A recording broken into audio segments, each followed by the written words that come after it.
Welcome to your 8th virtual training. You are doing an awesome job, and I am really proud that you've made it this far. Continue the dedication, the hard work, sacrificing those hours that maybe you could be out spending time with friends, but you know that this small little investment over these 10 total weeks is going to pay off in the long run. You're going to get into a career that you enjoy with a schedule that doesn't eat up all of your time, something that will help you to feel rewarded in the things that you do. So continue that, because we only have a few short weeks until you're completed with the course. From there, you will continue to learn. When you get into an office, every day is a learning experience. Even as an assistant with 14 years experience, you're still going to be learning. You're not going to know everything ever. The world of dentistry continues to change and grow. Techniques are different from one dentist to the next. You could be in a practice that has 6 dentists and they all do something a little bit different. Take that, learn, absorb, and find the beauty in what dental assisting is. You can grow in a dental assistant. When you leave, you'll have the credentials to work in an office, but also the opportunity to grow and take your registration exam. And then from there, you can work on getting your sealants and coronal polishing.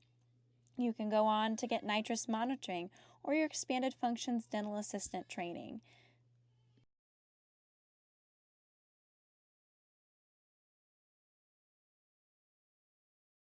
But without taking the time to review and commit this information to memory, to participate in your clinicals, those goals are going to be that much more challenging. But the little sacrifices that you're making week by week are seen. You can do this. You're almost there.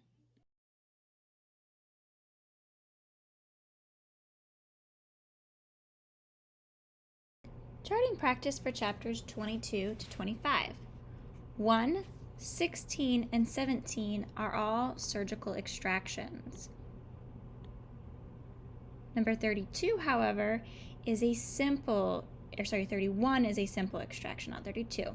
So 1, 16, 17 are all surgical extractions.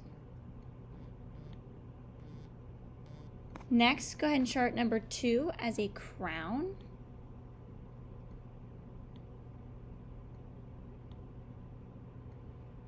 Number 3 as a root canal.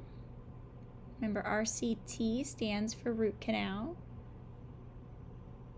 4 is a root canal with a crown, which is typically what you're going to see as far as treatment goes. For example, like on number 3, we wouldn't do just a root canal. We'd have to do at least a filling to go and seal off the pulp cavity. But let's say they were at the endodontist, they would do just the root canal and put in a temporary filling material. 5 is an MO.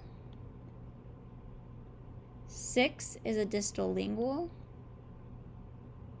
7 is a class 5 facial. 8, incisal-facial. 10, incisal-lingual. 12, MOL. 15, an occlusal lingual.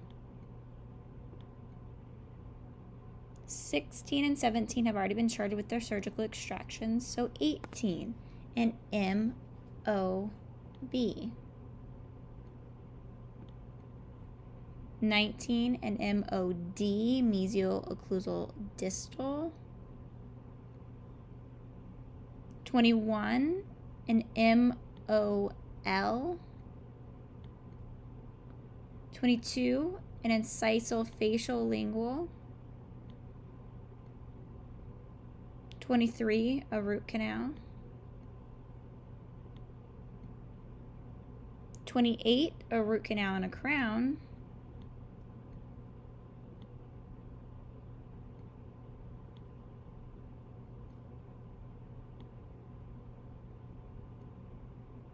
30, occlusal.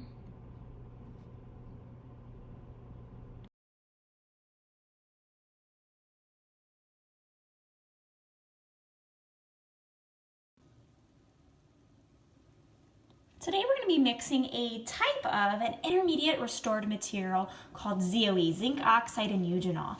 Now the liquid itself has this very distinct scent to it, and it's because of the sedative additive property in it of oil of cloves. The oil of cloves helps to sedate and calm down an irritated pulp. This can be utilized as a base, so placed in the deepest part of a really deep cavity preparation. It can be used as a temporary filling, for example, after endodontic treatment, or if we're trying to evaluate the longevity of a tooth, whether or not it's worth restoring permanently, or we're going to have to maybe do a root canal or extract it. We can also use this as a temporary cement. So this is a very versatile material. Just like any other material, you're going to want to make sure that your liquid and your powder match, that you have the correct scoop that came with the product, and that you've read the manufacturer's instructions on how to mix this.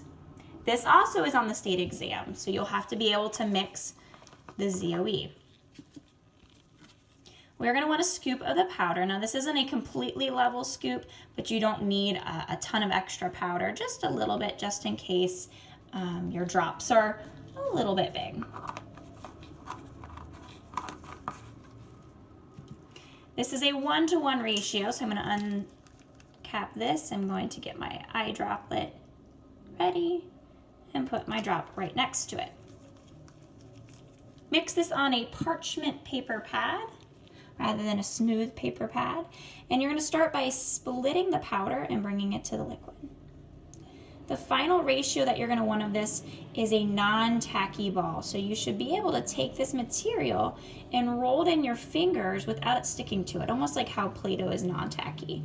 But I can tell this is still really shiny, and if I tried to do that right now, it would stick all over my gloves.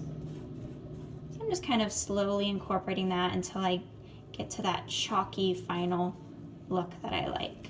You may or may not use all of your powder here.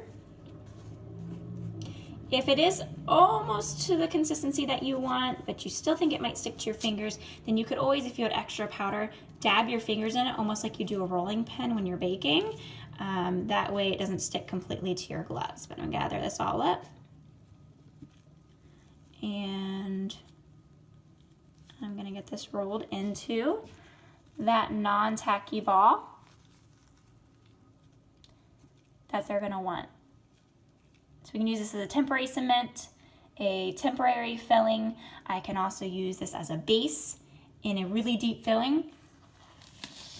All beneficial because of that oil of cloves that helps to sedate it.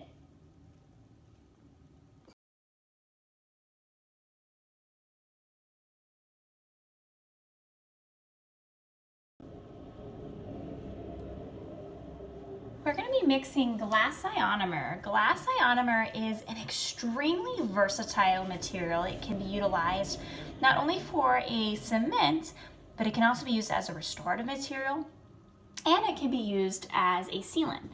Now, why we like to utilize it in all these different manners is because of its unique property of releasing fluoride. You will have to mix this on the state certification exam, so it is important that you understand how to do this and then ultimately are able to perform the skill also. Any product that you purchase will come with instructions, so you're going to want to make sure that you mix this based on your manufacturer's instructions and that you always utilize the scoop that comes with the product. You'll also want to make sure that you have matching powder and liquid products. That way that's mixing properly also. So what we'll need is 1 level scoop of the powder.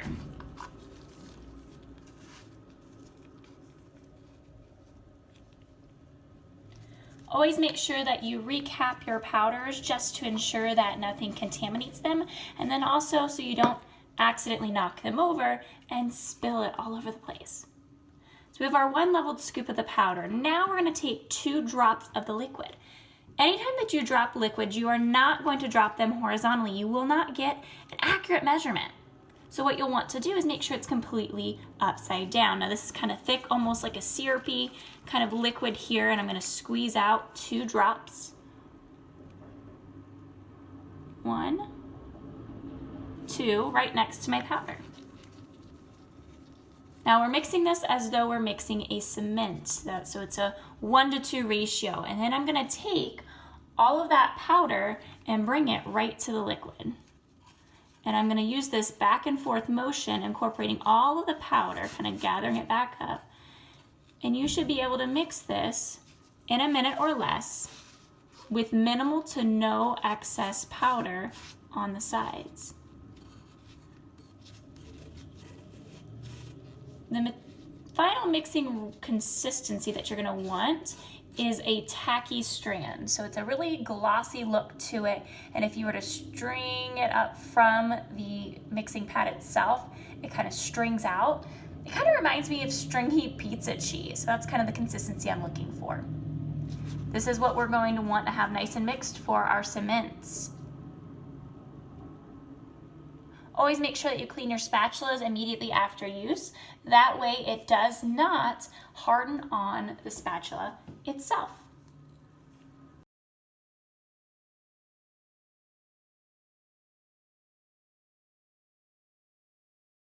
Dental impressions can be taken for a number of reasons and with a number of different materials like alginate or polyvinyl materials. One way that impressions can be taken, and it's a much more comfortable experience for the patient, is by using a scanning device. This isn't really even an impression anymore. It is a digital scan using a really high-tech piece of equipment that allows us to create a 3D rendering of the mouth to create different things like crowns, dentures, and even our clear aligners that you're going to see like Invisalign and ClearCorrect. Impressions are a vital part of crown and bridge appointments, and the materials that you'll see used for those procedures are going to be different than the one that we're going to take on each other in class. Prior to taking really any impression, but specifically with a full arch impression, you're going to make sure that you're going to try these trays in. Now we're going to use plastic perforated trays. There's metal trays, non-perforated trays, and every office kind of has their own reasoning as to why they like to use one or for the other. Try in those trays to make sure that they are the proper size and fit. They don't need to be too small because we don't want to hit the sides of the teeth, and we don't want them too large where they would be uncomfortable for our patient to wear. Now we are actually going to be taking these impressions to make whitening trays. And so what we want to make sure that we're doing is following the proper mixing ratio for the product that we're using. We're going to start with our alginate powder. We've already tried in our trays. We're going to pre-scoop our powders, and we're going to follow the instructions. And in this case, it's going to be 2 to 2, 3 to 3, depending on what arch that you're working on. And if you're ever unsure of the mixing ratios, you can just simply look at the container of the material. Now that we have our powder in our mixing bowl, we are then going to get our water. Now the water itself, if you use cold water, it's going to slow down that chemical reaction and give you more mixing time. But if you use warm water, it's going to speed it up, which that is beneficial for our patients that we know it's going to be a lot more uncomfortable for them. When we're getting this ratio, when we're measuring it, if it's a 1-to-1 ratio, it's not 1 vial to 1 scoop, it's 1 line to 1 scoop, and then 2 lines to 2 scoops, and 3 lines to 3 scoops. Pour the water directly into your alginate and begin to mix. I like to always just do a little bit of a stir at first to incorporate that water so it doesn't puff everywhere, because this can get pretty messy. And then we're going to use a spatulating motion where you're going to quickly mesh this material together up against the sides of the bowl. We should be able to mix this in about a minute or less, especially for using fast set material. It's going to set up on you pretty fast. So mix it so it's nice and smooth. There aren't any lumps and clumps into it. When we're working on the mandibular arch, you're going to load one side of the tray at a time, scooping out your alginate, making sure it's nice and smooth across it. A little trick to make that even nicer is once it's all in the tray, you can get a little bit of water on the fingertips of your glove and gently gloss it over the top of that alginate, and it's going to make a nice smooth surface. Now that it's loaded, you're going to go over to your patient and place it into the mandibular arch, making sure that their tongue is lifted up. You center it and press from the back to the front so that the excess material is pushed towards the front of the mouth. You're also going to want to make sure that you are keeping constant pressure so that the patient isn't shifting this with their tongue, that their lip is pulled out of the impression, and that if the patient is feeling uncomfortable, like they're going to gag, they can lean forward. That way it doesn't feel like it's going towards the back of the throat. The mandibular doesn't typically tend to be as uncomfortable as the maxillary. When you go to remove it, you might have to pop loose the suction. Don't panic. It's not stuck in there. Just pull up from the gum line and evaluate your impression to make sure that all the teeth are present. You didn't hit the tray. It's nice and centered. That way you can take it back to the lab. If you're not going to immediately pour it up, wrap it in a damp paper towel and place it into a lab bin with the patient's name. Now we're going to mix up our maxillary impression. Again, centering it, pressing from the back to the front, making sure that the lip is out and over top of the impression. Continually keep this in place until it's time to pop it loose. After you've gotten both of your impressions, now it's time to move into the lab. And honestly, I think this is a lot of fun. It's very artsy. And there are specific measurements, so many grams to so many milliliters of water of this stone material. And stone is a plaster material. We get it from gypsum. It's a mineral that we mine from the earth. But we really just kind of eyeball it for the mix that we want. We're going to get a Dixie cup full of stone and slowly add water in. The nice thing is if you do add a little bit too much water, you can add more powder to it. If you don't add enough water, so it's really dry, you can add more water to it. The consistency that I personally like to go for is more of like a frosting consistency. Some people like theirs a little bit thinner. Some people like theirs a little bit thicker.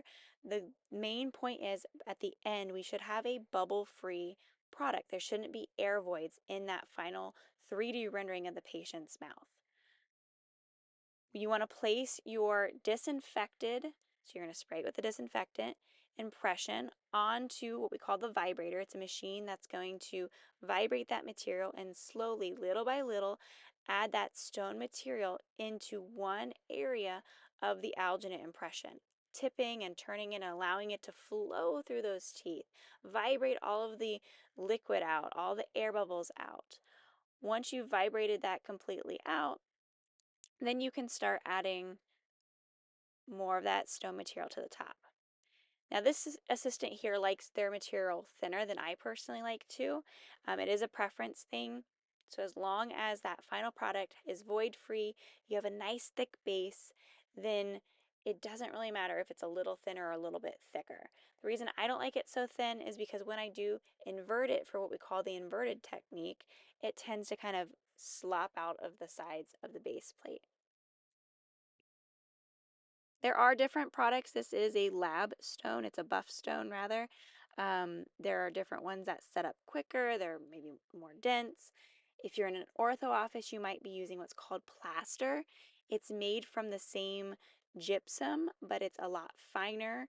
It's got that pretty white look to it. The crystals in it are going to form more, uniformly, and that way it's prettier, it's smoother, but it's a lot softer. So you would drop a plaster model and it basically would break apart into pieces, whereas a stone model, you'll drop it, and most of the time it's just going to bounce onto the floor. Now we're going to take our excess material and we're going to put it onto our base plate. I like to put a little doggy pile right in the center of that base plate there. You may not have a lot extra. This is going to be something that you're going to have to practice and get better at as you go. We're going to start by wearing the proper PPEs, which would be eyewear protection. We're going to remove the alginate impression from the stone model. Usually this peels off rather easily, but if it doesn't, you can use a lab knife, place it underneath the impression, twist like a key, and pop it off. If you are pulling off this impression as soon as it is set, you will not have to pick off the alginate and it be hard as you see in the video. It would normally be still a really soft and pliable material. This is the model that has sat for a little too long. You don't want to let it sit for too long because when you're pulling this off, you risk breaking the teeth. But we see that there are no broken teeth, no air bubbles, so we're going to clear off our model trimmers.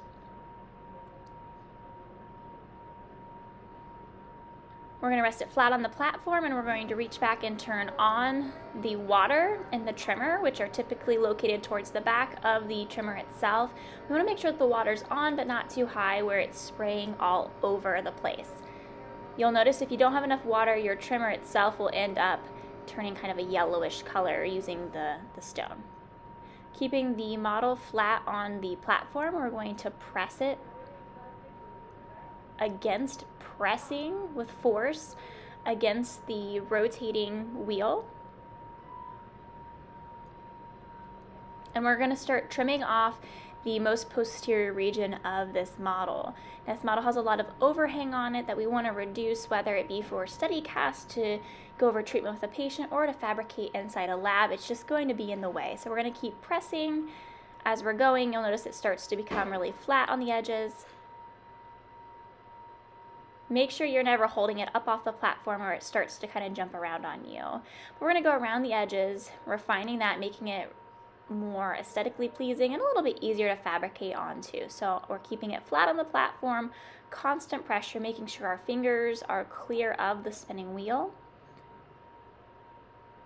We're also going to be careful that we don't trim too close to the teeth themselves, but you'll notice that it's looking a lot better. You can see the anatomy, you can see the vestibular area, so we're going to continue through removing the excess material. You'll notice that pieces of the stone do fly, so eye protection is a must. A lot of trimmers do come with shields, these plastic protective covers essentially that go over top of the platform that would help prevent that stuff from flinging up toward your face. There's still a good amount of overhang left around this, so sometimes it might be thin enough we can just pop off, but it's not. So we're going to go through and finish up cleaning this up. So I just keep a nice smooth rounding motion as I go. Be careful not to press your model too far against the trimmer, because then what ends up happening is you start to trim away portions of the teeth. As you can see, these buccal portions have been trimmed away. And when we're fabricating things, it doesn't work for what we want. The last trim that we're going to do, we're going to make sure our fingers are away from the trimmer. We're going to keep that flat portion that we trimmed first flat in the platform, and we're going to press against the wheel. What we're doing is we're reducing the height of this platform, which in a lot of lab cases you don't need to do this. So if we're mounting them for a denture case or anything like that, this wouldn't be needed. But since we're going to be fabricating whitening trays from this model, we actually want to create a little air gap. We want to make sure that when we're vacuum forming the material to the model, it's able to suction the air from the lingual surfaces. So that's what we're doing now.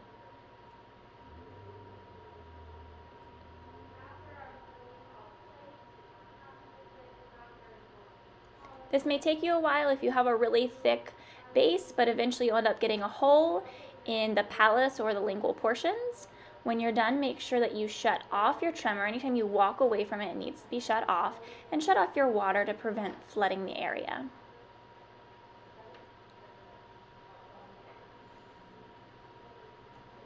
We're going to take off the platform and clean it. This is part of the routine maintenance, that when you're done with your trimmer, you should remove your platform.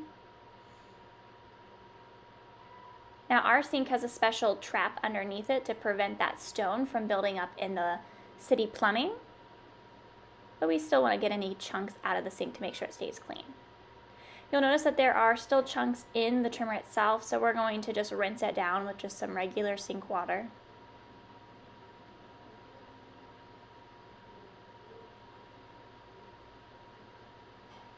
Replace our cleaned platform.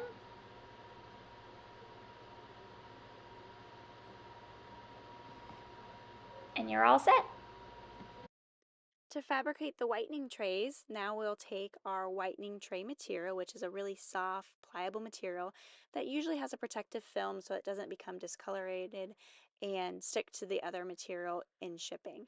Peel out that outer film and place it into your suck down machine. Latch that suck down machine into place, raise up the frame and tighten it with the two black knobs on the back, and place your model teeth side up in the center of the perforated platform. Here's a different view of that. After that material has heated and is soft and pliable, you'll drop the frame down to the mouth and you will flip the switch to the right to suck it down. And that's going to be about 10 seconds that it's going to suck down. After you remove it from the frame, be careful not to pull on and distort the tray itself. You're going to want to wait about 10 minutes or so before you pop it out, otherwise it'll stretch and distort. Once it's cooled, you can pop it out of the model, give the patient their model so if they ever need to have their whitening trays remade, they don't have to redo the whole impression and model, and it saves them some time, money, and honestly just being comfortable. Unlike retainers or mouth guards, you can easily just cut this with a pair of tissue scissors. You'll go around the excess just to get it out of your way.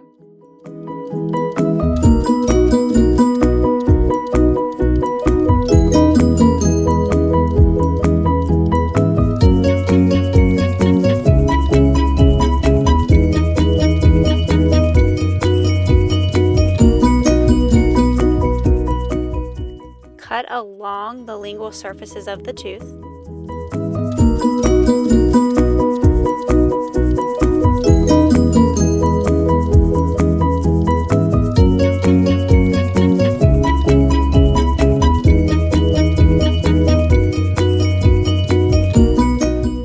Then lastly, scallop around the edges of the buccals and facials.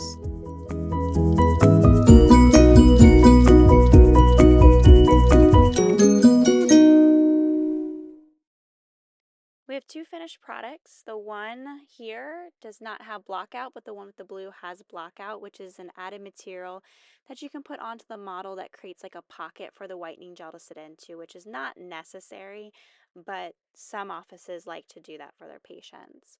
You'll then send your patient home with a set of whitening gel that they'll place a small pin drop into the fronts of the teeth that they want to whiten.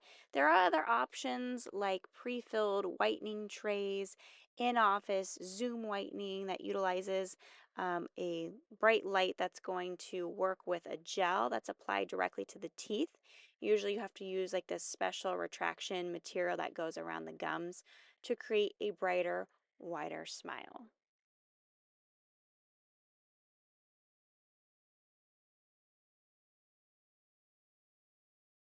The topics that we're going to delve into in specifics for this week are going to be the amalgam filling, matrix systems, and our crown and bridge procedure from start to finish.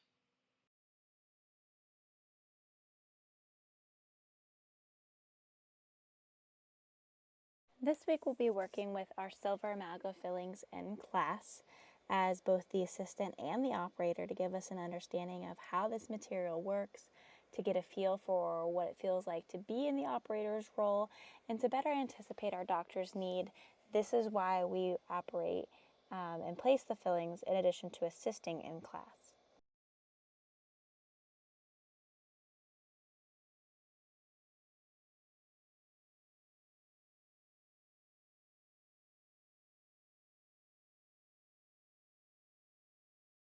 A matrix system provides and takes the place of the proximal tooth surface that was removed to restore the interproximal surfaces. The most common matrix system used for posterior restorations is the Toffelmeier matrix retainer. There are separate types of matrix systems for both the anterior and posterior, with the posterior having circumferential and sectional matrices that serve purposes better in some situations than others.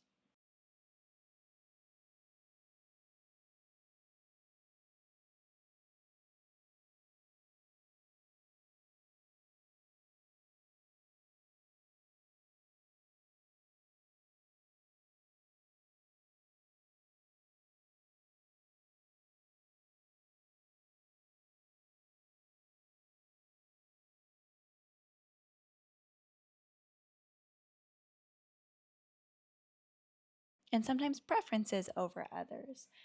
You will find that in an office, the only staff members that can place a matrix system are going to be your dentist and your EFTA. Us as a clinical assistant, whether we're registered or not, we are not allowed to place a matrix system. Our role when it comes to a matrix system is to have it previously set up before the appointment begins. When you look at the schedule and you see that you're working on tooth number 3MO, not only do you know what kind of anesthetic to set up by looking at their medical history, what kind of needle to use because it's a maxillary, but you also know that you're going to need a Toffelmeyer set up for the maxillary rite. All of those things are skills that we've been practicing, but now you'll be applying it in that clinical setting.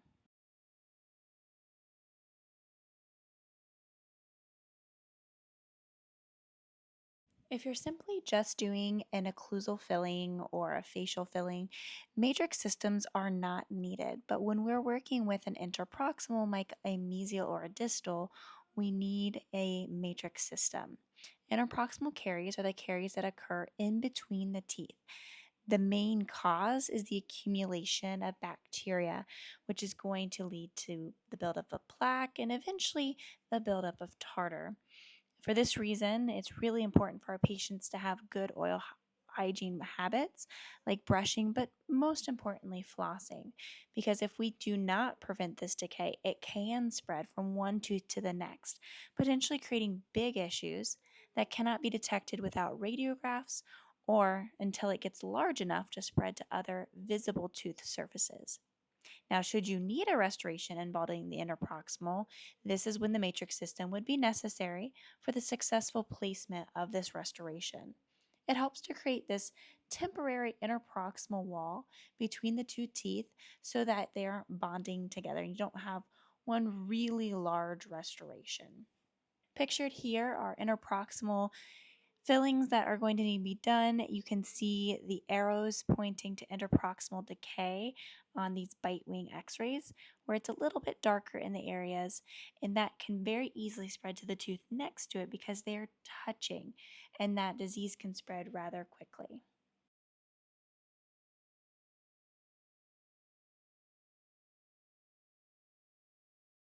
Most of the time, your EFTA and dentist are going to have a preferred method, their go to, something that they use all of the time.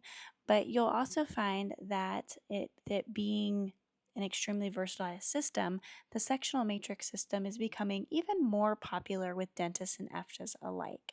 It is quick, easy, efficient to create those contours. Now, it's not always the best option if there's a large part of the tooth that needs to be built up and restored. A lot of times we will revert back to our tried and true Toffelmeyer matrix system, but the sectional matrix systems like your Garrison and Halo brands are really useful.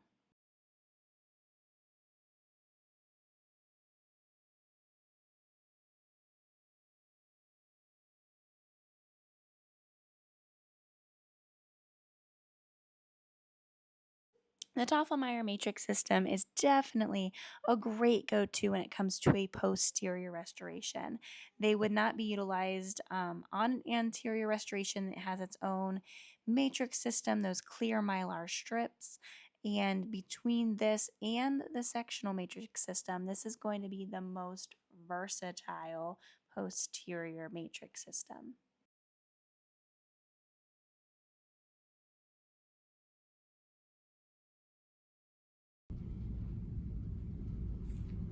Whenever you're working with a posterior class 2 restoration, which is something that involves the interproximal surfaces, so those are those mesial and distal surfaces that are down in between the teeth, we need to utilize something called a matrix system. The matrix system is designed to create a temporary interproximal wall, so something that separates that interproximal surface of the tooth that is diseased from the tooth adjacent to it. So as you're placing that filling, it doesn't end up sticking to the tooth next to it or bonding to the tooth next to it and creating one really large tooth.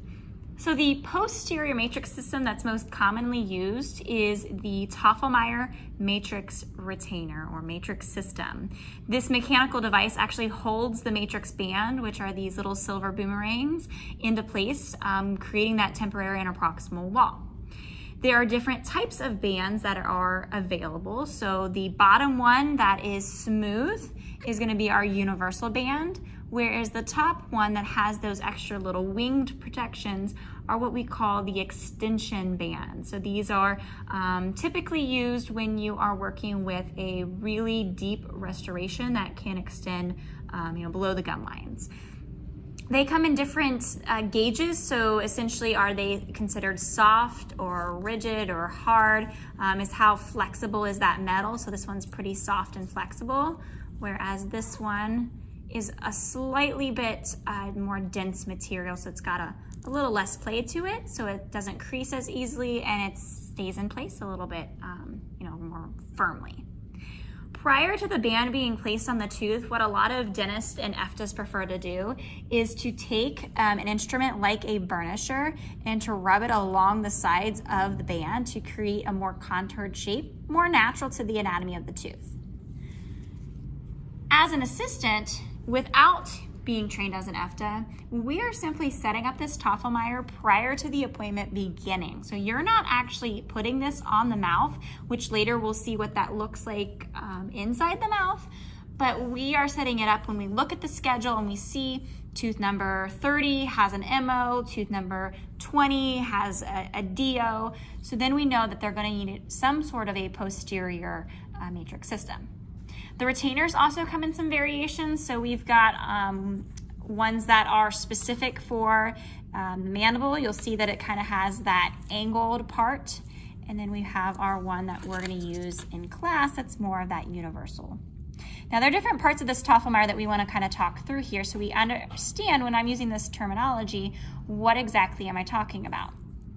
When we talk about the knobs, we're talking about these two on this end. The smaller knob is what screws the spindle, so the screw-like structure, and pinches the band into place so it won't fall out.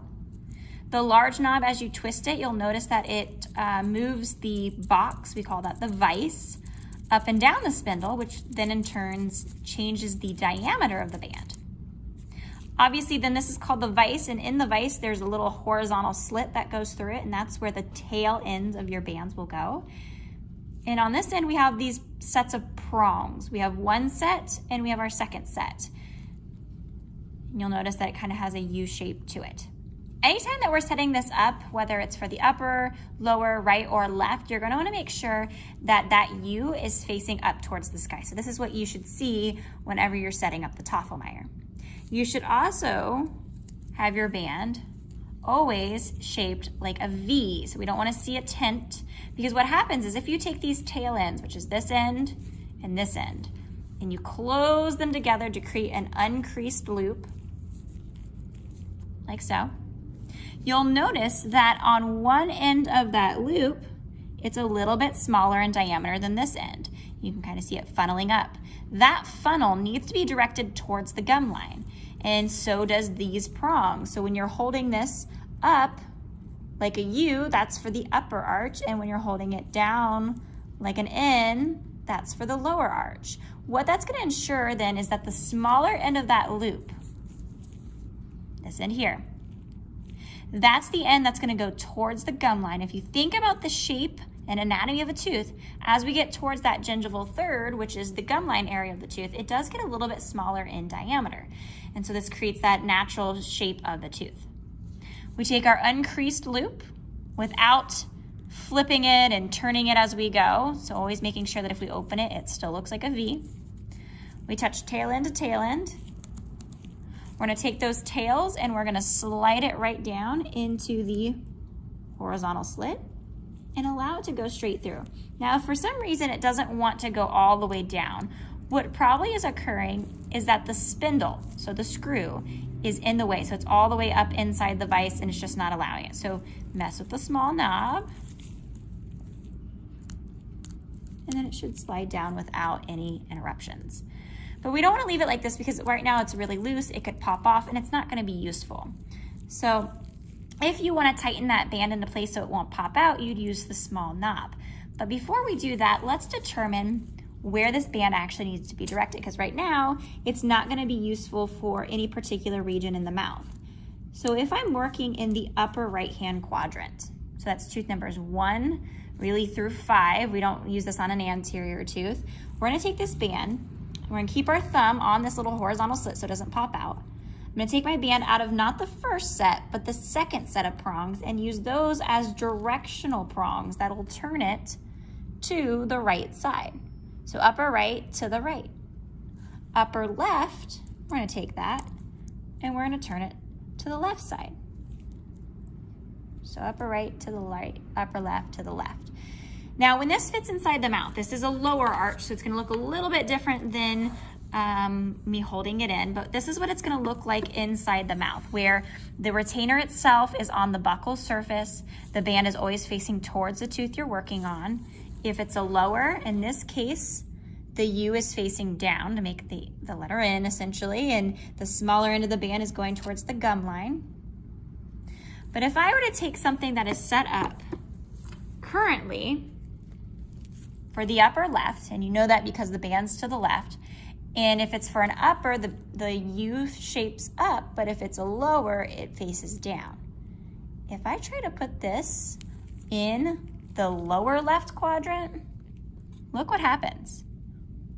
That is now not on the buccal surface, and if they try to bite together, they're gonna bite on the retainer. So even though this works for the upper left, because the band's to the left, it will work for the lower right. So upper left to the left, upper right to the right, in opposite quadrants work together when we're talking about the uppers versus the lowers. Now, what a lot of dentists and EFTAs will use in addition to the retainer system is a wedge. So this wooden wedge comes in different sizes and variations and colors, but it typically is wedged in through the lingual embrasure. So that's that little triangular space between your teeth and gums, in between teeth. It gets wedged in there and it helps to create a really tight contact. It ensures that the band alone doesn't pop out, and it creates the correct contour with that. So it gets pressed in there through the lingual embrasure.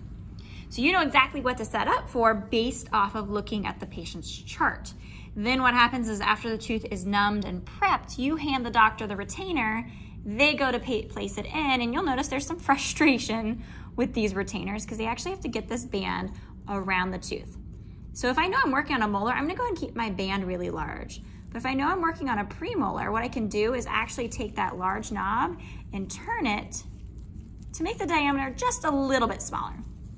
You don't want it the exact size because we still need to be able to fit it around the tooth. And once it's on the tooth, they'll cinch it even tighter, almost like cinching a belt closed. So they'll keep turning the knob until that gets tighter and tighter around the tooth.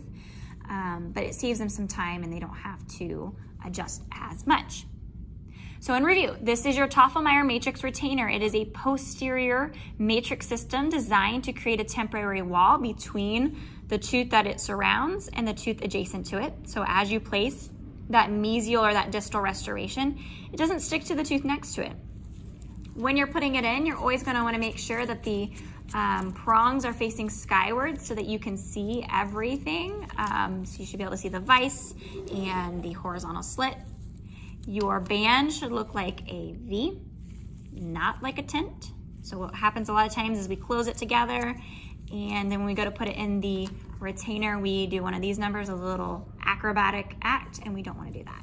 So we're going to take that and we're going to slide it straight down into those little horizontal slits without creasing this. That's important. If you crease it, this is not going to create the natural contour of a tooth, so make sure that you're not creasing it.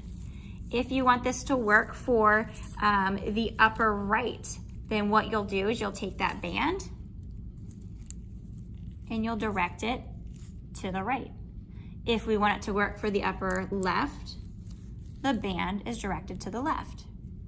Noticing that the smaller end of that band, that smaller end of the loop, is facing the same direction as the prongs, which would be near the gums. When we're done and have it positioned where we want, we're going to tighten it into place with this screw.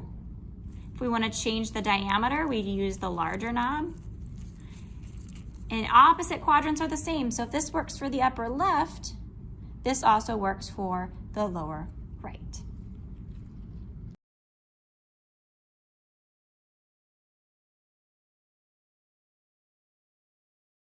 The Automatrix system allows matrix placement and retention without the use of those bulky Toffel-Meyer matrix retainers. So it makes it a lot easier. You can get into smaller areas, especially those pediatric patients where putting a Toffel-Meyer matrix in the mouth might be just a little bit more difficult. And with less equipment, it makes it have a better view in the operating field and ultimately your patient a lot more comfortable too.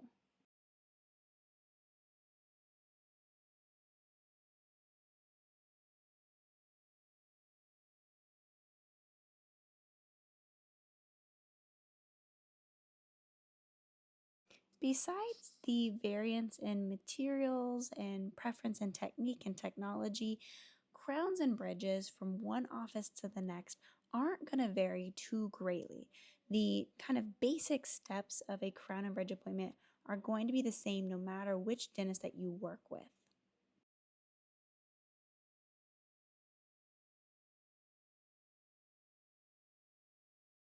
A patient might need a dental crown to help strengthen a weak tooth, protect and support a cracked tooth, restore a worn down or broken tooth, help to hold a dental bridge in place, cover a severely stained or discolored tooth for an aesthetic option after endodontic treatment, and when they get an implant to restore that tooth.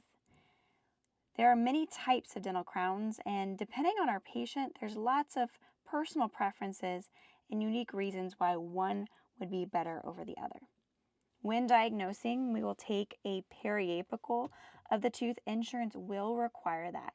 Even if the patient doesn't have dental insurance, it's still a good practice to go ahead and get a periapical because of risk management. If for whatever reason the patient wants to file a lawsuit, we want to have that document there showing that that tooth truly did need the crown. Another thing, if possible, is to take intraoral images. I feel that sometimes radiographs don't tell the whole story, and a picture is worth 1,000 words. If a tooth is completely split, like the ones in these radiographs, they are considered non-restorable and would require an extraction. And then they would have to consider how they would want to fill that space, whether it be a bridge, an implant, or a partial, just depending on their mouth and any existing conditions that they have. After it has been diagnosed and you go through the treatment plan with the patient, then the doctor decides what's the best type of crown that would be for that patient. With metal crowns, there's several metals that they can be used, including gold alloys, palladium, and chromium.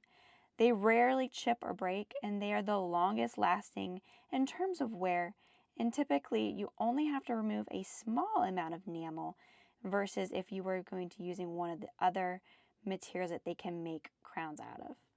They're really strong. They can withstand harsh biting and chewing forces, but the major drawback is its metallic color. It's better suited for those more out of sight molars that are towards the back of the mouth. If we still want the strength of the metal, but a little bit more aesthetics to it, we can use what's called a porcelain fused to metal crown, or a PFM.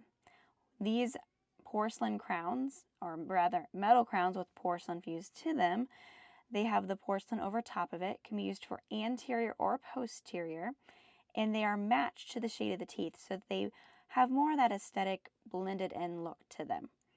Now, it's not all just pros to this. There are some cons, some drawbacks.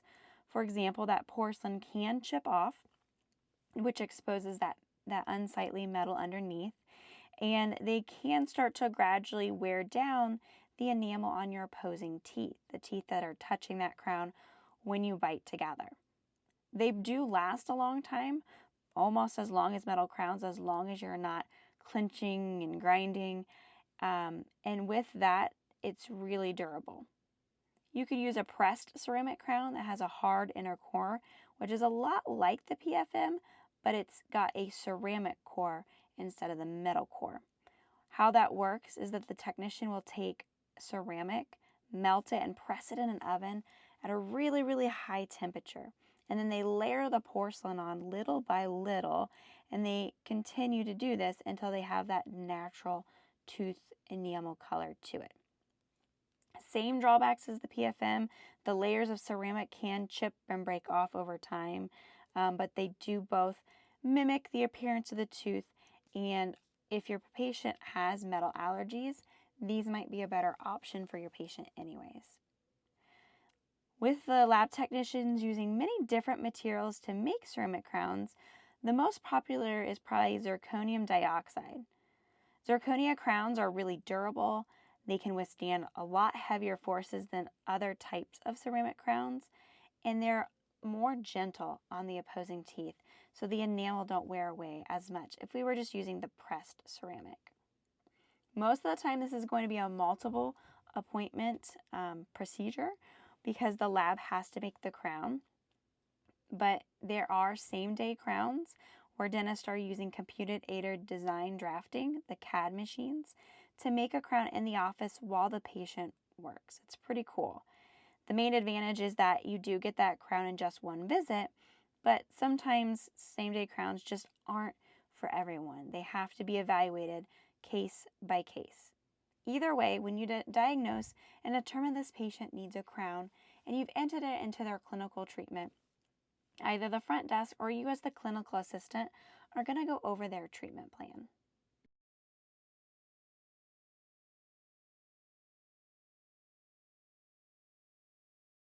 Take a moment and pause this video and pull out your treatment plan document and your Hammond Dental Care Platinum Plan, which is a fee schedule. If you remember, the fee schedule is all of the dental procedure codes that we might submit out to insurance with our usual customary rate, which is what we charge everyone, and then the separate fee schedule if we're in an in-network procedure.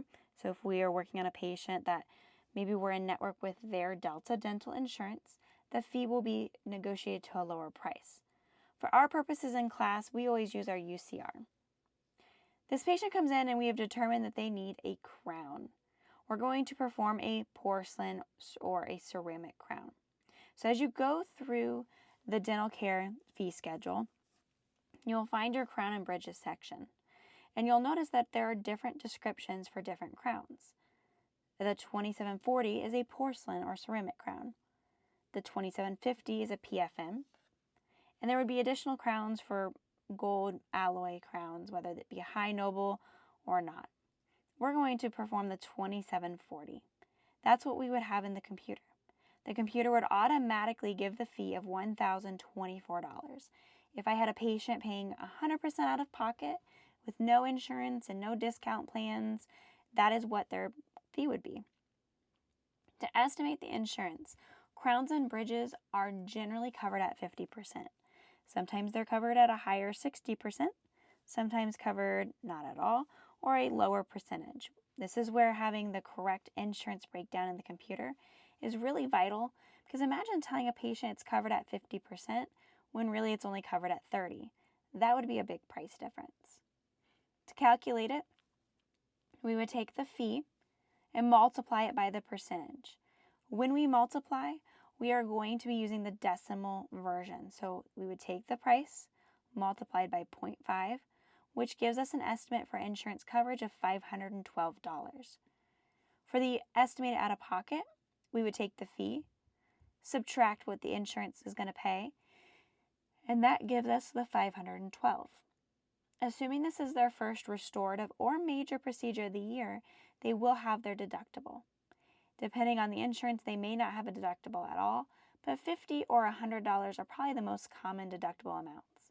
So they should be expecting to pay $562 that day of the appointment. Some offices will allow them to pay half at the first visit and half at the seat, but I also have the experience that a lot of offices prefer to collect all up front in case that patient never comes back. They aren't at a loss for that. Lastly, you have your maximum column. Think of this as your piggy bank for the year. You only have so much that insurance is going to pay, and the fee schedule shows you what percentage they're going to pay for different procedures. So we take the maximum and subtract what we estimate the insurance to pay, leaving us with $988. The patient then comes in later for their routine exam, prophylaxis, and 4 bite wings.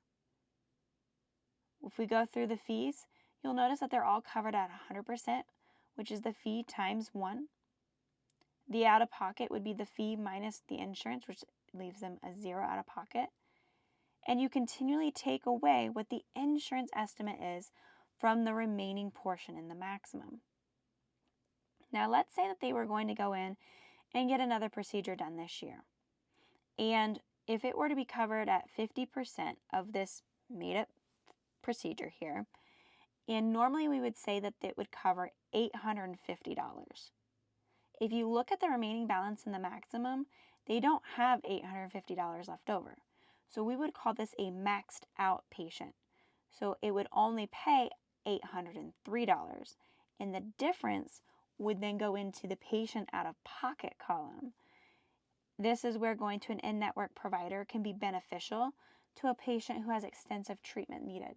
Because when they do max out, they still get that in-network fee. Instead of the UCR, they're going to get the in-network fee. That saves them some money, very beneficial for the patient who ends up having to pay out-of-pocket or maxes out. If you're not maxing out and your insurance will pay for out-of-network procedures, then usually you're fine. Some insurances will not pay for you to go out-of-network. You have to go to an in-network provider. Some of them will downgrade. So even if you did a porcelain or ceramic on a posterior tooth, they may pay a lesser fee. They might downgrade it to a metal crown fee. So there is a difference between those two codes in our office fee. And that amount, that the difference is, we can choose to write off or pass that fee along on to the patient. After you have diagnosed, gone over the treatment plan, they understand their fees, and they sign off on it, then you can begin the procedure. Another thing to be aware of is that some insurances do require you to send in what's called a predetermination or pre-authorization before you do any kind of major work. Essentially, we're sending in the x-rays and what we want to do on the tooth to get an accurate number back that the insurance will be paying, and then also essentially getting their permission. Some insurances, if you don't send that in and you perform the treatment, they will not cover it.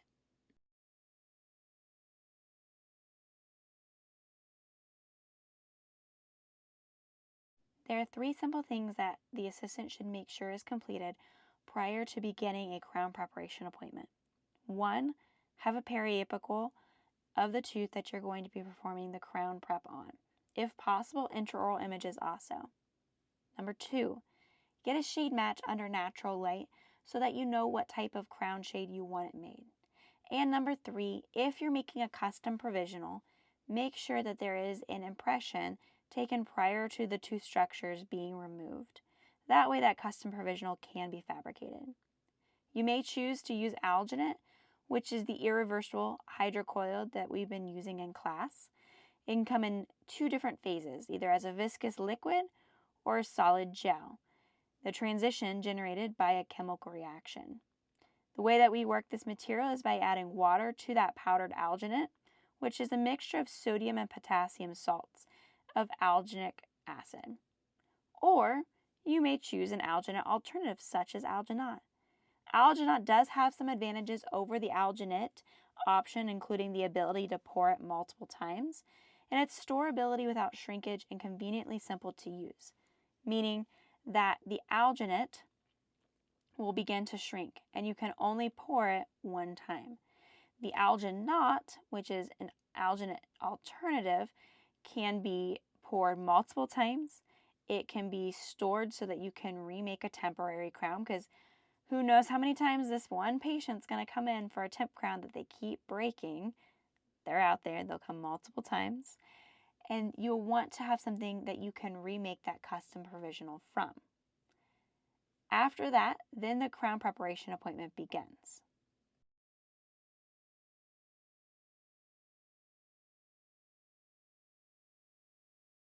To prepare the tooth for the crown, the dentist is going to remove some of the natural enamel from the tooth. What that's doing is it's making space for that crown so that it will actually be able to stay in place once it's cemented. They may have to use build-up material or filling material if there's some decayed or broken off tooth structure. We first are going to numb the area with a local anesthetic and then reshape the tooth to make the room for that. Afterwards, we're going to send out an impression to the lab of this prepared tooth so the lab can make the crown. In about 2 to 3 weeks, they'll send the lab back and they will remove the temporary crown, try in the permanent one, make adjustments as needed, and then permanently cement it back into the patient's mouth.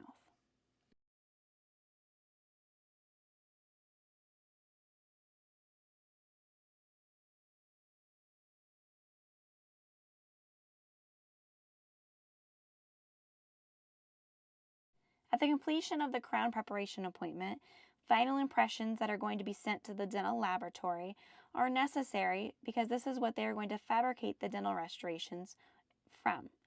These are for crowns, bridges, dentures, and retainers, and although their steps might be slightly different, most of the time these dental impressions are a two-material step process, such as vinyl polysiloxane or VPS dental impression materials are used to create these really accurate and detailed impressions that are sent out to that dental lab. I get the question sometimes from patients, are these impressions going to pull my teeth out? They don't generally pull teeth out, but if that tooth is already loose due to like severe gum disease or trauma, there is that possibility. Now, they may be coming in a putty with a light body or two viscous materials, one being more viscous than the others, and that's going to be the heavy and light body.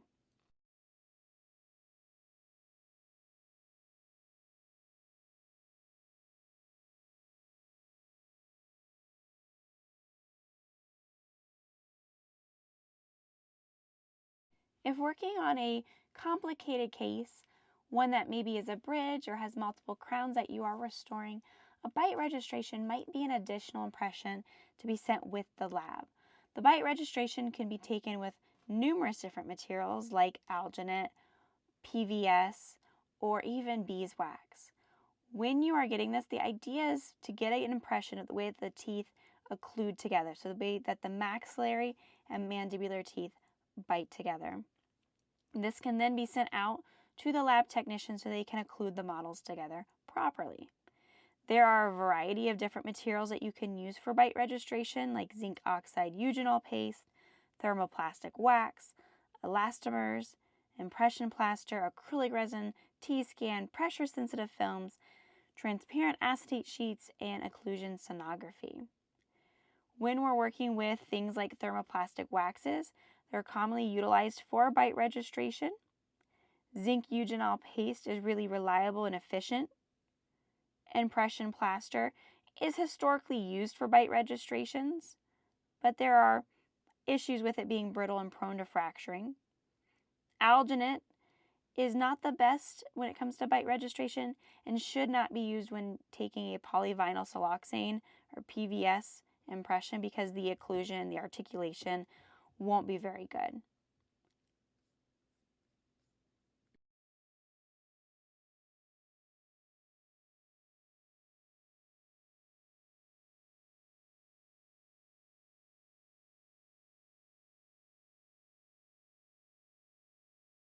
A temporary crown, also known as a provisional or animal crown, is there to maintain the spacing, functionality, and aesthetics until a permanent restoration is placed. It is constructed from a lot of times acrylic resins or light cured composite, although you can use aluminum crown forms on posterior teeth, but those are only occasionally used. It helps to maintain that aesthetic, offer functionality to the tooth, but it's not going to be as strong as the final restoration. So they do want to have some caution when eating on them. It can help protect the tooth from hypersensitivity and make sure that the exposed dentinal tubules are covered and won't come into any kind of contact with bacteria that could harm the tooth itself.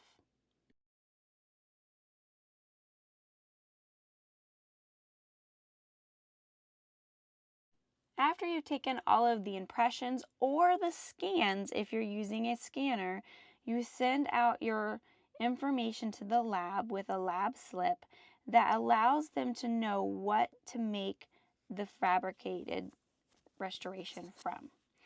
They can make crowns, bridges, dentures, and other dental products from the dental lab and from the lab slip that you're sending out to them. Dental lab technicians are going to follow that prescription from a licensed dentist when we're manufacturing these items. The FDA is going to regulate these products as medical devices and are subject to the FDA's good manufacturing practice and quality system requirements.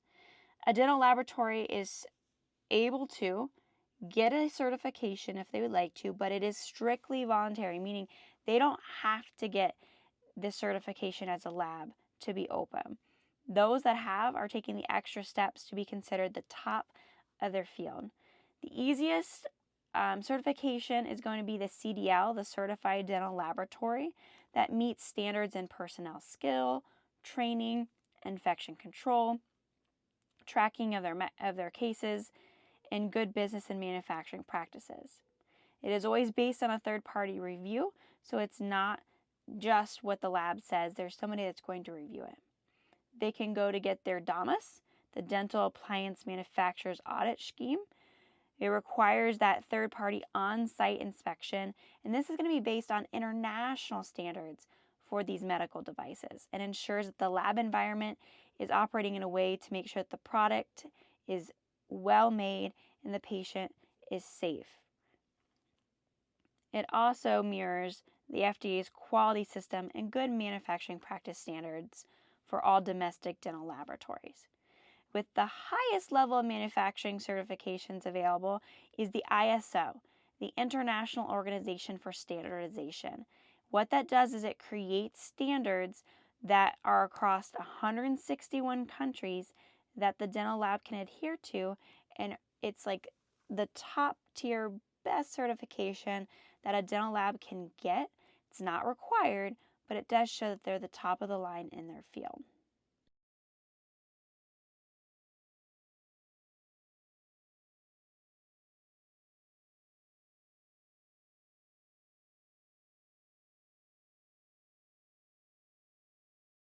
We've focused a lot on your traditional fabrication of crowns, where it's a two-step appointment. They get the tooth prepared, they leave with a temporary, and a few weeks later they come back. Well, that's not always optional for a patient. Maybe it's hard for them to get off work, or they just don't want to take off multiple days and they don't want to go around with a temporary crown. This is where the CEREC machine comes into play. CEREC, CEREC, stands for Chairside Economical Restoration of Aesthetic Ceramics. It's a dental tool that makes customized ceramic crowns in one visit, making it so that it's quick and easy. The biggest trade-off is the investment in this equipment. Your dentist is purchasing this for $100,000 or more, depending on if they're buying it new, used, or how new of a piece of equipment it is. It'll produce ceramic onlays, inlays, and crowns utilizing 3D scans that help us to give them those same-day appointments. The 3D imaging software is going to create a detailed replication of the teeth. Then that information is sent over to it utilizing computer-aided design, CAD software, to then mill the crown in about 20 minutes while the patient waits, and then they can leave with their permanent crown cemented into place.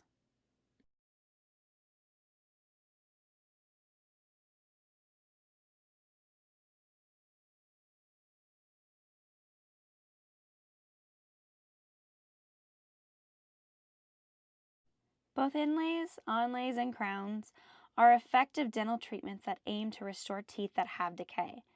However, understanding how they work can help us be a better dental assistant to help our patients make an educated decision on what they would like done.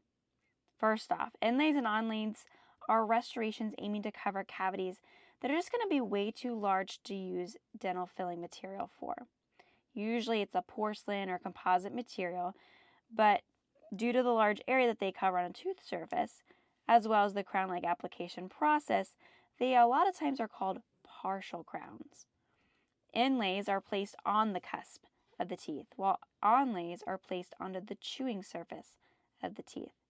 With dental crowns, on the other hand, they're more than just a repair. They're sort of more like a tooth replacement. The decay is removed and cleaned, then the crown is placed on the tooth. The entire tooth structure above the gum line is protected by that crown so that no natural tooth is exposed after the treatment. You can find crowns made of all kinds of materials like metals, zirconium, porcelain, ceramic, or resin. If we furthermore compare the inlays and onlays with crowns, the basic difference is the area that they cover on the tooth.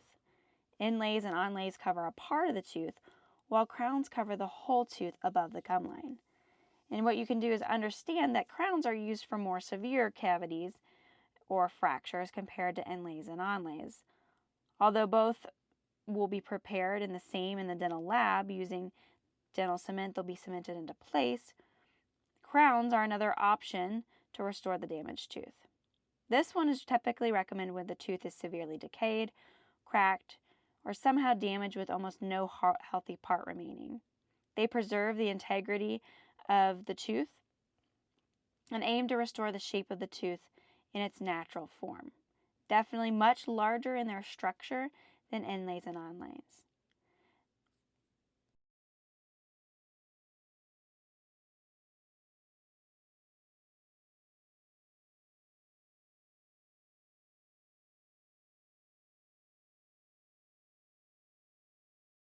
A dental implant, also known as an endosteal implant, is a prosthesis that interfaces or integrates into the bone of your jaw. That's going to help support either a singular tooth, a bridge, or even in the case of a denture that kind of snaps into place. What this does is it utilizes a process called osseointegration, where when they place the titanium implant into the bone itself actually integrates, grows into the rivets of that implant to help lock it into place. There is a significant amount of healing time, and that's a variable from one patient to the next on how long it takes for it to osseointegrate before they can get their crown, bridge, or dentures placed onto the implants themselves. Now, implants aren't a fail-proof. Sometimes they do fail. The success or failure depends primarily on the thickness and health of the bone and the surrounding healthy gum tissue. But also, the overall health of the person will also help affect the osseointegration and the success of that implant, and whether or not it falls out, not necessarily just falls out, but it doesn't integrate and doesn't lock in there the way that it should.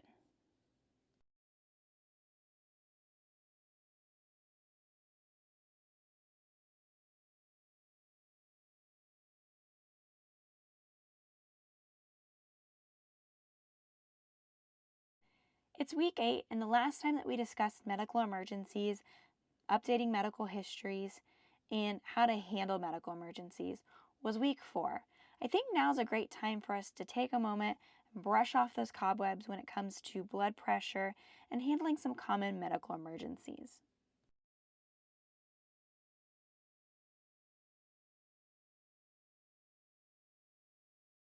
Prior to any dental procedure, we're going to want to make sure that we get the vital signs of our patient. This is going to be your extractions and your recall appointments alike. This is going to help us to help monitor our patient's health, but also to help us predetermine whether or not there's a risk for any kind of medical emergency occurring while the patient is in our care. There's a couple techniques. One of the more common, easier way is for the use of an auto blood pressure cuff, but in some cases it doesn't fit or it doesn't give us an accurate enough reading, and that's where having the skill set to perform a manual blood pressure reading is really helpful. You'll want to make sure that you select the correct size cuff for your patient and place it on just above, about 2 fingers above the brachial artery. That's the artery that you're going to find right there at the bend of the patient's elbow. You'll want to make sure the patient's legs are uncrossed and that they didn't just smoke or do any kind of strenuous exercising, because that can also affect our readings. Another thing is to make sure that you're putting that blood pressure cuff on either a preferred arm or the arm that's medically necessary. So if they have a mastectomy or an AV shunt, you are going to want to use the opposite arm to that. Once it's placed into place, you'll put the top of your stethoscope right above that brachial artery, being sure not to use your thumb so you don't accidentally hear your own heartbeat here. Pumping up the air bulb so that the sphygmomanometer basically that tire pressure gauge, starts to go up. The average adult blood pressure reading is 120/80. That first number is going to be your systolic number. The systolic number is going to be the top of the fraction, and the diastolic number is going to be the bottom number of the fraction. So 120/80 is average. I like to ask my patients what theirs is normally, because when you're pumping up that blood pressure cuff, what you're actually going to want to make sure that you're doing is making sure that you're going about 20 to 30 marks above the systolic number that they've given you. So say they typically run 120, pump it up to 140. And as you slowly release the metal valve that's on that bulb, you should be listening for a sharp, basically drum tap is what you're going to hear. Notate what number that hand is on, and that's going to be your systolic reading. And you're going to continually slowly releasing the air and pressure of the cuff until you hear that sound dissipate. Notate when that sound dissipates, because that's going to then be your diastolic number.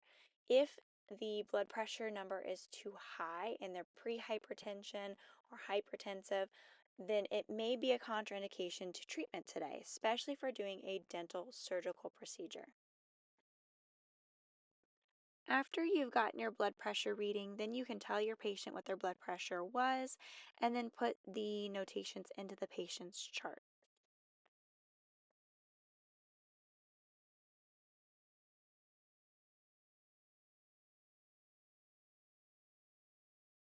Hey, are you okay? After confirming that someone is unresponsive and not breathing or only gasping, assume cardiac arrest and begin CPR. He's unresponsive. Go Ensure the person is on his back on a firm, flat surface such as the ground. Next, kneel beside him and place the heel of one hand in the center of his chest, with your other hand on top. Interlace your fingers and make sure they are up off the chest. Position your body so that your shoulders are directly over your hands. With this technique, you can use your body weight to help compress the chest. Now, give 30 chest compressions. Keeping your arms straight, push down at least 2 inches, then let the chest return to its normal position. Continue to push hard and fast, giving compressions at a rate of between 100 and 120 compressions per minute. For a child, push down about 2 inches, and for a smaller child, you may only need to perform chest compressions with one hand. Next, give 2 rescue breaths. First, place a breathing barrier over the person's nose and mouth. Then, open the airway by putting one hand on the forehead and 2 fingers on the bony part of the chin and tilting the head back to a past-neutral position. For a child, you'll only need to tilt the head to a slightly past-neutral position. Pinch the nose shut, take a normal breath, and make a complete seal over the person's mouth with your mouth. Blow for about 1 second while looking to see that the chest rises. Take another breath, make a seal, and give a second rescue breath. 1 and 2 and 3 and 4. Continue giving sets of 30 chest compressions and 2 rescue breaths until you notice an obvious sign of life. An AED is ready to use and no other trained responders are available. You have performed 5 sets of CPR and another trained responder is available to switch. 1 and 2 and 3 and 4 and 5 and 6. You have performed 5 sets of CPR on a child. You are alone and need to call 911. 17, 18, 19, 20, 21, 22, 23, 24. EMS personnel take over. 28, 29, 30. You are alone and too tired to continue.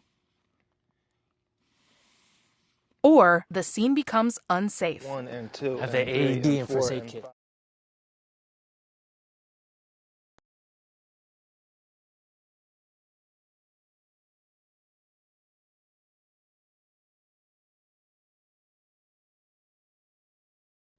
If an infant is unresponsive and not breathing or only gasping, assume cardiac arrest and begin CPR. Ensure the infant is on her back on a firm, flat surface such as the ground. the baby's unresponsive. Next, Call 911 stand or kneel with to the AED side of and the the first aid infant kit. and place 2 fingers on the breastbone just below the nipple line with your hand closest to the infant's feet. Now, give 30 chest compressions. Using the tips of your fingers, push down about 1.5 inches, and then let the chest return to its normal position. Continue to push hard and fast, giving compressions at a rate of between 100 and 120 compressions per minute. After the 30th compression, prepare to give 2 rescue breaths. First, place a breathing barrier over the infant's nose and mouth. Then, open the airway by putting 1 hand on the forehead and 2 fingers on the bony part of the chin and tilting the head back to a neutral position. Make a complete seal over the infant's nose and mouth with your mouth. Blow for about 1 second while looking to see that the chest rises. Take another breath, make a seal, and give a second rescue breath. Continue giving sets of 30 chest compressions and 2 rescue breaths until you notice an obvious sign of life. An AED is ready to use and no other trained responders are available. You have performed 5 sets of CPR and another trained responder is available to switch. You have performed 5 sets of CPR, you are alone, and need to call 911. EMS personnel take over.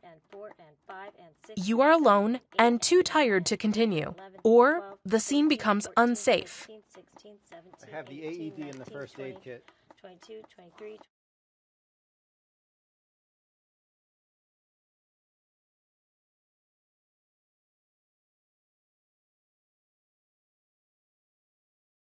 Can I help After confirming that the person is choking and obtaining consent, give a combination of 5 back blows and 5 abdominal thrusts.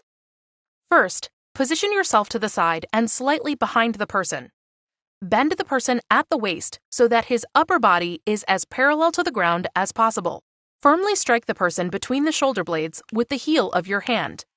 Give 5 back blows. After the 5th back blow, reposition yourself to stand with 1 foot in front of the other, placing your front foot in between the person's feet to provide balance and stability. Find his navel with 2 fingers from one hand.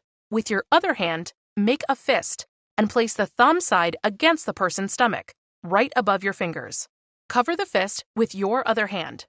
Give 5 abdominal thrusts, pulling inward and upward. Continue giving sets of 5 back blows and 5 abdominal thrusts until the object is forced out and the person can cough forcefully, speak, or breathe. Or, if the person becomes unresponsive,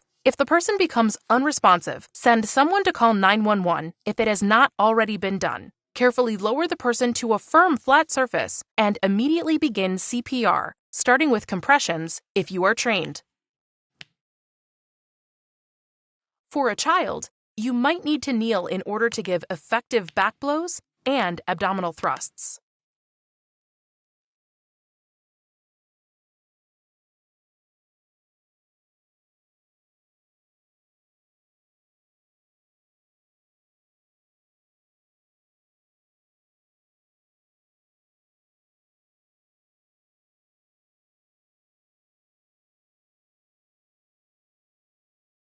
After confirming that the infant is choking and obtaining consent, give a combination of 5 back blows and 5 chest thrusts. First, place your forearm along the infant's back, cradling the back of her head with your hand. Place your other forearm along the infant's front, supporting her jaw with your thumb and fingers. Do not cover the infant's mouth. Turn the infant over and lower her onto your thigh, so she is face down with her head lower than her chest. Give 5 back blows. Firmly strike the infant between the shoulder blades with the heel of your hand. Then, reposition the infant. Place 1 hand along the infant's back, cradling the back of the infant's head with your hand. Next, turn her over so she is face up with her head lower than her chest. Give 5 chest thrusts. Place 2 fingers in the center of the infant's chest, just below the nipple line. Press down about 1.5 inches, then let the chest return to its normal position. Continue giving sets of 5 back blows and 5 chest thrusts until the object is forced out and the infant can cough forcefully, cry, or breathe, or until she becomes unresponsive.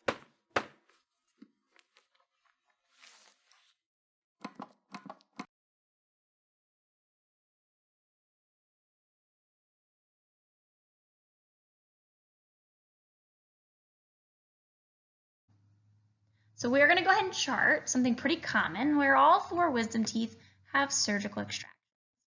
It will depend on your computerized system and then ultimately your office too, whether they utilize this exact same icon as to a surgical extraction.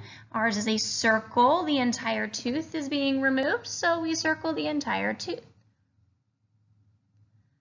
Number 2, let's do an MO. An occlusal surface is the flat chewing surface of a posterior tooth, whereas mesial is the interproximal surface closer to the midline. 3, that needs a crown.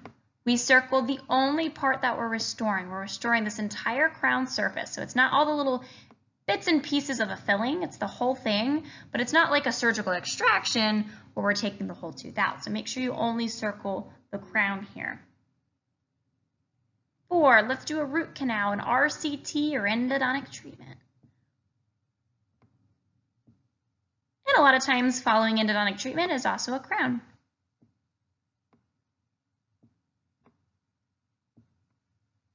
Number 5, let's do a class 5 buccal.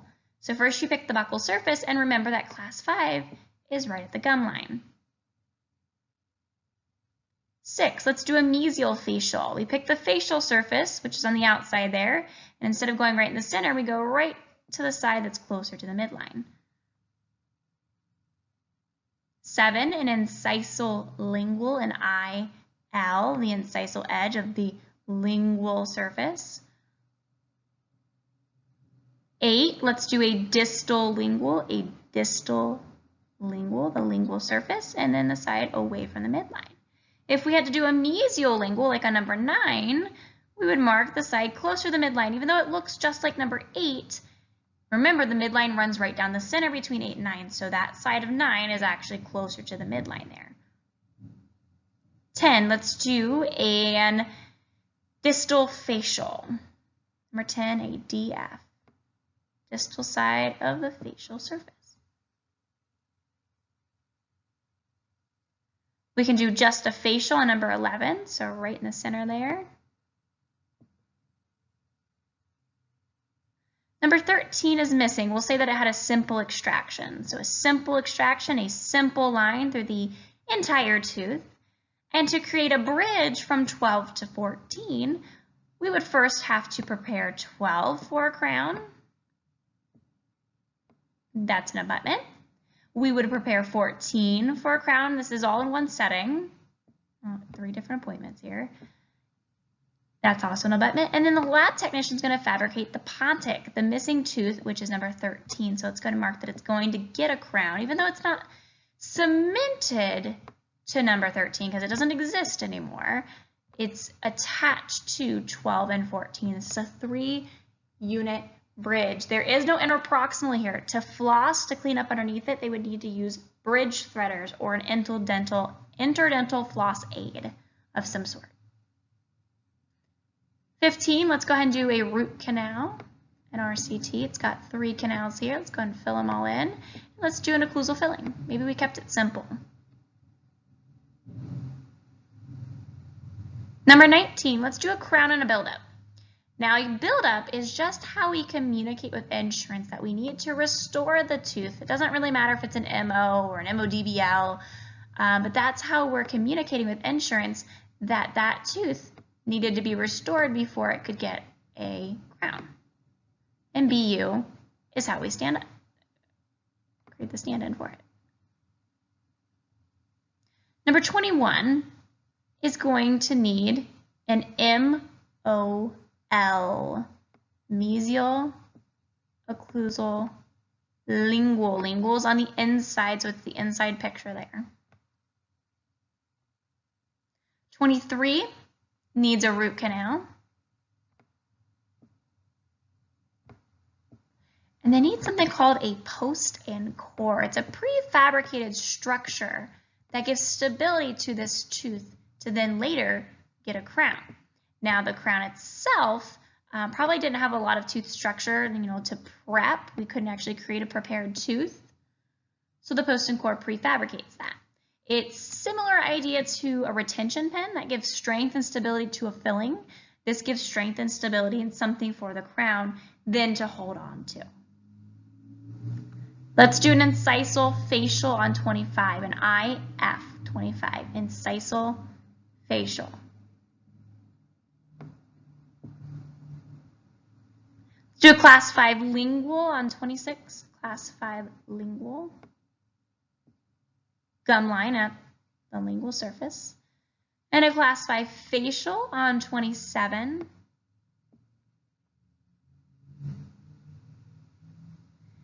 An OBL on 28. An occlusal, buccal, lingual. A DOL, a distal, occlusal, lingual. 30, a buccal. And 31, sealant. Those early on preventative measures we discussed about a thin plastic coating going down into the grooves of the tooth to help protect it against decay. This obviously doesn't cover every possible procedure that you can do in an office. So there's implants, there's dentures, there's all these different things. This gives you a great foundation to reading, interpreting a chart, not just in paper, but also in the computerized form also. Just make sure that you're practicing this and reviewing your charting and that you are proficient in what you're looking at.